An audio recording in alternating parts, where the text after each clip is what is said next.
Aviso a todos que o Padre Igor está no confessionário e aqueles que durante essa celebração desejarem receber a santa penitência da confissão, ele está ali disponível. Meus irmãos e minhas irmãs, 12º domingo do tempo comum, e o evangelho de hoje é uma continuação do evangelho do domingo passado. No evangelho do domingo passado, nos recordemos, Jesus fala para os seus apóstolos que o seu povo são como ovelhas sem pastor. Porque as ovelhas, como é que elas vivem? As ovelhas, não sei se vocês sabem, são animais péssimos de visão, de vista, cego. Elas seguiam muito pela audição. Por isso que existem aquelas passagens no Evangelho de São João, onde Jesus diz, as minhas ovelhas conhecem a minha voz. Porque realmente, a ovelha, ela se pauta pela audição.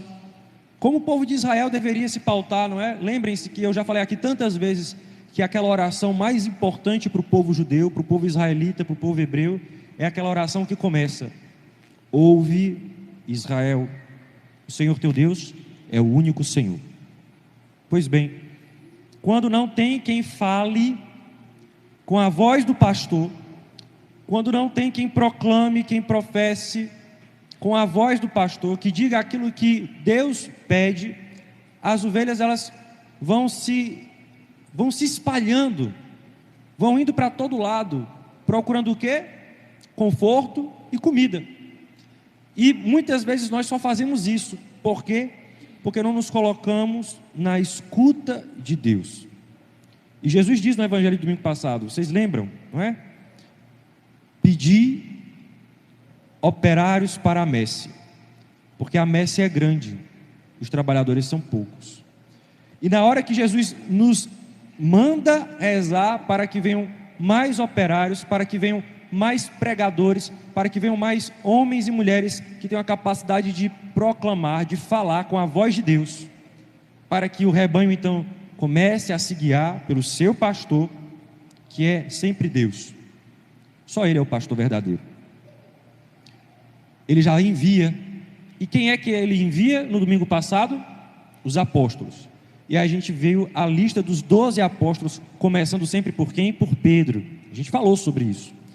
E no meio de tantas coisas que a gente falou no domingo passado, eu dizia: olha, eu, Padre Diego, o Padre Igor, o diácono Deusimar, o diácono Jorge, o diácono Sebastião, vocês pais e mães, nós deveríamos falar o que a igreja fala, ensinar o que a igreja ensina, viver o que a igreja vive. Preste atenção aqui em mim, olha só. Jesus envia os apóstolos para fazerem e para falar o que Ele fez e o que Ele falou, não é outra coisa. Quando nós denunciamos os pecados, a má vida que muitos de nós levamos, quando nós denunciamos, sejam as falsas doutrinas, seja a prática sexual errada e equivocada, seja uma busca sem sentido por um controle de natalidade que não existe. Nenhum de nós pode dizer quem vai viver ou morrer, nenhum de nós pode dizer quantos filhos terá. E vejam, meus irmãos, eu falava isso ontem, já existe no mundo pessoas que usam do seu dinheiro para dizer que tipo de filho vai ter, se vai ser menino, se vai ser menina, se vai ter o cabelo assim ou assado, a cor do olho assim ou assada.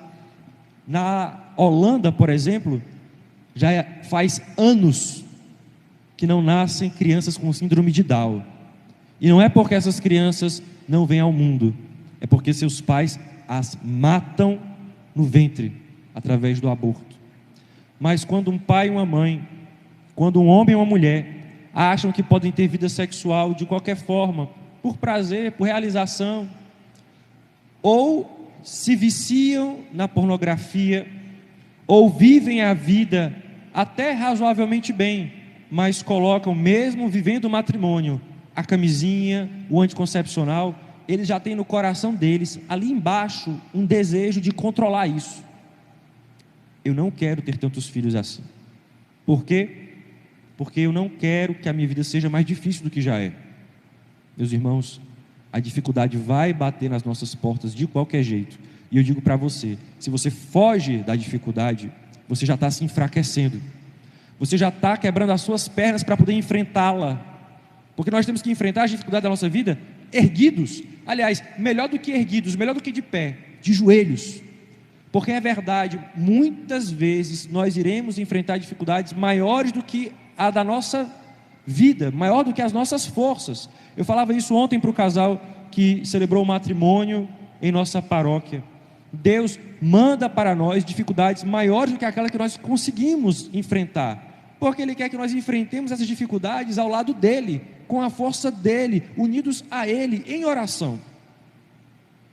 Não é propaganda de coach, dessas que a gente vê aí pelo Instagram, pelo YouTube, pelos TikToks da vida, onde você pode, você consegue, vai nessa, luta aí com as suas forças. Não é assim, meus irmãos, é com a força de Deus.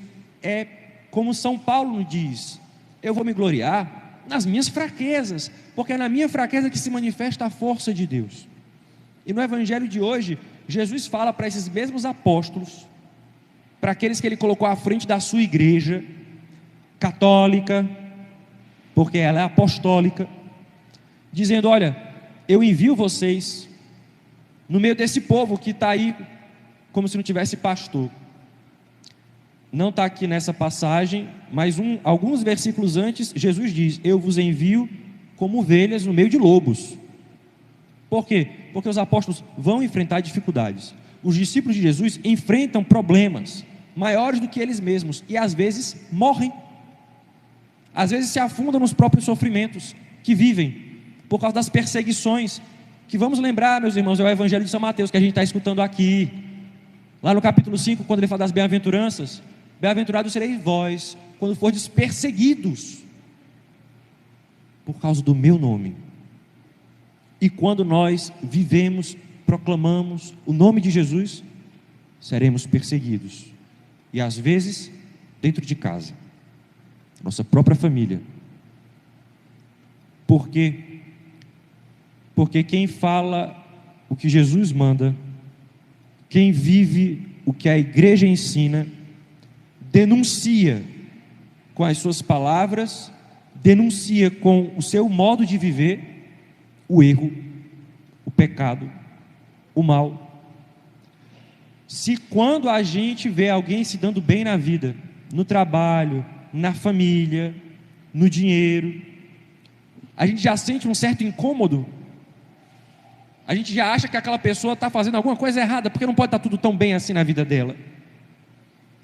Quando a pessoa vive a vida de Deus, e ela começa a viver os piores sofrimentos, e vive a felicidade no meio desses sofrimentos, aí é que a gente se revolta mesmo. Mas por que fulano está bem?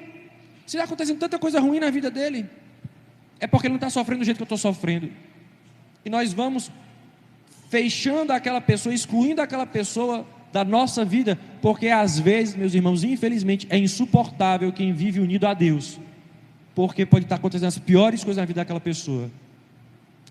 Existe uma paz dentro do coração dela, a paz que quem dá é Cristo e não o mundo, como nós rezamos na oração eucarística. A vossa paz, a paz que o mundo não dá.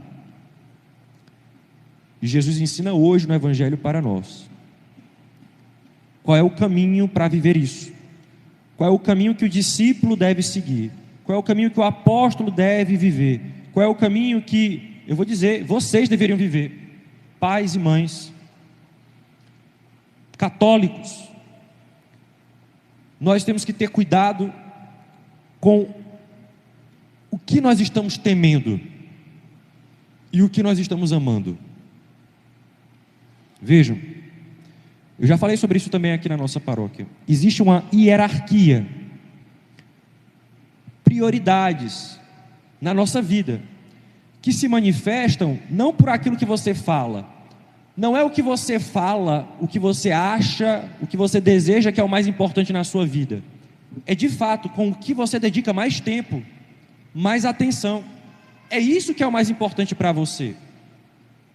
Não, eu amo muito a minha esposa, o meu esposo, eu amo muito o meu trabalho, meus filhos, eu amo muito a Deus. Mas vá lá, durante o dia, durante a semana, durante o mês, com o que você está gastando mais tempo da sua vida? É isso que você mais ama, é isso com que você mais se preocupa, não é outra coisa. Não é de palavras bonitas que estamos vivendo, meus irmãos, é das nossas atitudes, das nossas atitudes. E se existe uma hierarquia de amor, uma hierarquia onde eu me preocupo mais com isso, eu gasto mais o meu tempo com isso, eu gasto mais a minha atenção com isso, existe uma hierarquia também do medo, porque se tal coisa é a que eu mais amo, perdê-la é o que eu mais temo. Por isso, meus irmãos, não sei se vocês lembram disso, o Espírito Santo nos dá os seus dons, e um dos dons do Espírito Santo, e nas Sagradas Escrituras sempre se fala sobre isso, o começo da sabedoria é o temor de Deus. O primeiro dom do Espírito Santo, o temor de Deus. Mas, padre, lá nas cartas de São João, na primeira carta de São João, ele não diz que o amor lança fora todo o temor? É verdade. Quando nós nos concentramos no amor de Deus e começamos a viver os seus mandamentos e começamos a buscar ter intimidade com o Senhor e começamos a viver aquilo que Ele nos ensina, nós vamos perdendo os medos bobos, pequenos, que vão enfraquecendo a nossa vida, para ter somente um medo: desagradar a Deus. Um só temor: ferir o coração de Deus, traí-lo, ser infiel a Ele. Mas é necessário temer. Nenhum sentimento é ruim. É ruim viver aquele sentimento da forma errada, mas o medo, a raiva, a alegria, a felicidade, existe uma justa medida. Nós não podemos ficar felizes o tempo todo. Quem fica feliz o tempo todo é quem é drogado. Quem está constantemente drogado, esse sim é feliz o tempo todo, não tem nenhuma oscilação. Também não é possível, meus irmãos, estarmos tristes ou com medo o tempo todo, porque estamos sendo o quê? Escravos e reféns dos nossos sentimentos. Deus nos fez para a liberdade de amar, e só há liberdade para amar quando no nosso coração nós temos os medos do jeito certo, na ordem certa, na hierarquia correta, como também os amores na ordem certa, do jeito correto de se viver. E o que nós mais deveríamos amar? A Deus. Amar a Deus sobre todas as coisas. E o que nós mais deveríamos temer? Desagradar, nos afastar de Deus. Jesus está dizendo aqui com muita clareza para nós, meus irmãos, o que é que você está temendo e o que é que você está amando. Porque se nós estivermos amando as coisas erradas, temendo bobagens, porque qual é o nosso medo? É ficar sem celular e sem internet o dia inteiro? Porque tem gente que é isso. Tem gente que quando falta energia, falávamos isso ontem no retiro dos casais, da pastoral familiar, em nossa paróquia, lá no 38, tem gente que tem medo de ficar sem internet. É o pior medo para ele, porque na hora que falta a luz, falta o pacote de dados, já começa a se tremer todo. Na hora que o celular começa a ficar com 10% de carga, cadê o meu carregador? Cadê o meu carregador? Vira a casa de cabeça para baixo, começa a se estressar, a brigar, a falar grosso com todo mundo. Cadê o carregador? Quem é o nosso Deus? Tem gente que é a opinião alheia, porque na hora que sabe que alguém está falando mal de mim, roda a baiana. Não, ninguém pode falar mal de mim. Ninguém pode falar uma mentira sobre mim, e muito menos uma verdade ruim. E eu começo a perseguir as pessoas, a brigar com as pessoas, a fazer o barraco, o escarcéu. Não consigo dormir direito, não consigo ter paz. Porque qual é o meu medo? A boa fama? Você é escravo do que os outros pensam e falam de você? Meus irmãos, Deus nosso Senhor perfeitíssimo, foi humilhado, foi xingado, foi esbofeteado, mentiram sobre ele e morreu por causa disso. E você é melhor do que Jesus? Que ninguém pode falar uma mentirinha sobre você, ou pior, ninguém pode falar uma verdade ruim sobre você? O que é que nós tememos? O que é que nós amamos? Sexta-feira passada, no Evangelho, Jesus falou: aonde está o teu tesouro, aí está o teu coração. E eu quero terminar falando sobre isso, meus irmãos. Porque nós aqui, padres, os bispos, a igreja, tem que denunciar os pecados? Por que é que nós devemos falar, meus irmãos, se vocês fizerem tais coisas, vocês irão para o inferno? Porque vocês estarão acostumando o coração de vocês a estar longe de Deus. Porque o pecado é isso. Ninguém vai para o inferno porque toma anticoncepcional, não. Ninguém vai para o inferno porque tem sexo antes do casamento. Ninguém vai para o inferno porque dá um tapa em alguém, dá um murro em alguém, xinga o pai ou a mãe, responde com grosseria. Nós vamos para o inferno porque essas atitudes vão nos acostumando a nos separar de Deus e dos outros e de nós mesmos. Até que tem uma hora que o nosso coração virou pedra. Qual é a nossa esperança? Nosso Deus prometeu e quer tirar os nossos corações de pedra e nos dar um coração de carne, capaz de amar. Ele pode fazer isso, mas Ele precisa que nós entreguemos a Ele a nossa liberdade. E a gente faz isso, meus irmãos, na oração. Rezem, por favor, rezem. Tenham medo de não rezar. Tenham medo de começar o dia de vocês sem fazer uma oração. Tenham medo de passar pelas dificuldades que todos nós passamos durante o dia, e não elevar o coração a Deus e pedir: Senhor, ajuda, me dá sabedoria. Tenham medo, meus irmãos, de dormir sem rezar, sem pedir perdão a Deus pelas besteiras que você falou e fez.